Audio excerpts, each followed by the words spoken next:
আসসালামু আলাইকুম প্রিয় দর্শক এন্ড সাবস্ক্রাইবার, আপনারা কেমন আছেন? আশা করি সবাই ভালো আছেন। আপনাদের সবাইকে জানাই রমজান মাসের শুভেচ্ছা, রমজানুল মোবারক। তো বন্ধুরা, আজকে একটা ভিন্নধর্মী একটা ব্লগ তৈরি করবো, অর্থাৎ একটা ভিডিও বানাবো ভিন্নধর্মী, যেটা আমার জনস্বার্থে সকলের কাজে লাগবে। অনেক মানুষই এটা হয়তো জানে না, যার জন্য ভুল করে। তো একটা খবরদের বিশ্লেষণ করব। একটা খবর দেখে আমার মনটা খুব খারাপ হয়ে গেলো, তাই সাথে সাথে চিন্তা করলাম যে একটা ভিডিও তৈরি করে জনস্বার্থে ছেড়ে দিই। যদি কারো উপকার হয় সেটাই আমার সার্থকতা। তবে এই ব্লগটার সাথেই থাকুন এবং দেখুন ভিডিওটায় কী বলা হয়। তো বন্ধুরা, হলো আজকে একটা আরটিভির একটা খবর দেখলাম যে পিরোজপুর জেলার অন্তর্গত কাউখালী থানায় এক গ্রামে সেখানে একটা বাচ্চা শিশু পটকা মাছ খেয়ে মারা গেছে এবং পুরো পরিবারটাই নিঃশেষ হওয়ার পথে। অর্থাৎ এই বরিশালীরা কিন্তু জীবন জীবন ধরে ওই নদীতে মাছ ধরে খায় লয়, ঠিক আছে, মাছ ধরে বেচে খায় দেয়। ওরা কিন্তু জানে যে এই পটকা মাছে কিন্তু প্রচুর বিষ। এরপরে তারা হিয়ারছে এই পটকা মাছটার ধরে আনিয়ে রাঁধছে, খাইছে, নিজেরাও মরার পথে, বাচ্চাটা অবশিশুটা দুনিয়া ছেড়ে চলে গেছে। এই খবরটা শুনে আমার হৃদয়টা একেবারে ভেঙে গেছে। এই বরিশালীরা তো জীবনে তো কম পটকা মাছ চয়ে দেয় না এবং পটকা মাছের ইতিহাস তো কম শুনে নাই। এরপরও কেন ওরা এই পটকা মাছটাই খাওয়া লাগবে? আগো পটকা মাছ না খাইলে কী হইবে? পটকা মাছের সারা কি মাছের অভাব আছে বরিশালে? গো কোনো অভাব নাই মাছের। এরপরে হেরা কী আসছে, পটকা মাছ একটা দেখিয়া মনে করেন এটার কোনো লোভ সামলাইতে পারে না। এই সুধীর ভরা কী করছে, পটকা মাছটারে নিয়ে চলে আইছে, চলে আই হেটারে রাঁধছে, রাঁধতে এবার রাইতে খাইছে এবং খাইছো রাইতে কেন খাইছো? এটা দিনে খা। মানুষ যেন তাড়াহুড়া করে হসপিটালে তারা মরা ধরছে, হসপিটালে নিয়ে যাইতে পারে।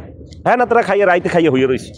হইয়া থেকে এখন এই বাচ্চাটা মারা গেছে, অবশিশুটা, বুড়াগুলো মরার পথে, সবগুলো 4টে মানুষ শেরে বাংলা মেডিকেলে ভর্তি আছে। এটা আরটিভি নিউজ। এই নিউজটা দেখে আসলে আমার মেজাজটা খুবই গরম হয়ে গেছে এবং ব্যথিত হয়ে গেছি। তা এটা প্রত্যেকটা মানুষ বরিশালীরা জানে যে আজীবন যুগের পর যুগ শুনতে আসি পটকা মাছ খাইলে মানুষ মারা যায়, পটকা মাছ খাইলে মানুষ মারা যায়। এরপরে এই বরিশালের লোক সামলাইতে না পারলে পটকা মাছ খাইছেই খেয়েছে। পটকা বলতে পটকা মাছ, যাই পটকা মাছ খাই যেহেতু মরছে, বাচ্চারা মারা গেছে, এটাই হলো দুঃখ বিষয়। এবং এই বুড়োগুলোর এটা কিন্তু মরার পথে। আল্লাহ তাদেরকে সবাইকে হেফাজত করুক, আল্লাহ তাদেরকে নেক হায়াত দান করুক। তবে শুনুন তো বন্ধুরা, পটকা মাছ সম্পর্কে একটা ধারণা দিই। পটকা মাছে রয়েছে ক্ষতিকারক টিটিএক্স, অর্থাৎ টেট্রোডোটক্সিন বিষ। পটকার চামড়া, যকৃত এবং ডিম্বাশয়ে সবচেয়ে বেশি বিষ থাকে। পটকার বিষ পটাশিয়াম সায়ানাইডের চেয়েও বেশি বিষাক্ত।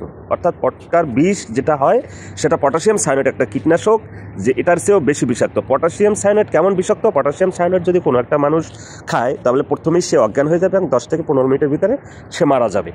সেই পটাশিয়াম সায়ানাইডের চেয়েও অধিক পরিমাণে বিষাক্ত। কেমন বিষাক্ত এবং আনুপাতিক হারে কত? পটাশিয়াম সায়ানাইডের চেয়ে 1200 গুণ বেশি বিষাক্ত। তা চিন্তা করতে পারতেছেন, 1200 গুণ বিষাক্ত, যেটা খেলে মানুষ সাথে সাথেই মারা যাওয়ার কথা। যাই হোক, আমরা হয়তো বা অনেকে জেনে না জেনে খেয়ে থাকে পটকা মাছ এবং প্রায় এরকমের খবরের শিরোনাম হয়। তা সবাইকে সাবধান করবেন এবং সবাই এই ভিডিওটা ছড়িয়ে দিবেন, যাতে আপনার চারপাশে কেউ পটকা মাছ না খায়, শখের বশেও না খায়। সাবধান থাকবেন। আজকের ভিডিওটা এখানে শেষ করতেছি। সবাই ভালো থাকবেন। আসসালামু আলাইকুম।